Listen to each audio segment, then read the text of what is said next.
ঢাকার বিমান দুর্ঘটনার মর্মান্তিক ঘটনার এক অন্যান্য সাহসিকতার উদাহরণ সৃষ্টি করেছেন মাইলস্টোন স্কুলের শিক্ষিকা মেহেরিন চৌধুরী। তিনি প্রাণ বাজি রেখে ২০ জন শিক্ষার্থীকে বাঁচিয়েছেন, কিন্তু নিজেই প্রাণ হারিয়েছেন এই দুর্ঘটনায়।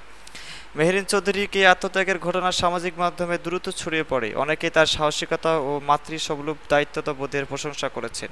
তিনি ছিলেন সেই শিক্ষিকা যিনি ঝুঁকি নিয়ে তার ছাত্রদের সুরক্ষা নিশ্চিত করতে কোনো ত্রুটি করেননি।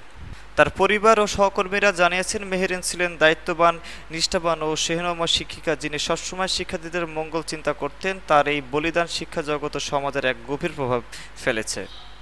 দেশজুড়ে শিক্ষক, শিক্ষার্থী, অভিভাবক এবং সাধারণ মানুষ তার আত্মত্যাগকে স্মরণ করেছেন। সরকারও তার পরিবারের পাশে দাঁড়িয়ে যথাযথ সহায়তা প্রদান ঘোষণা দিয়েছেন।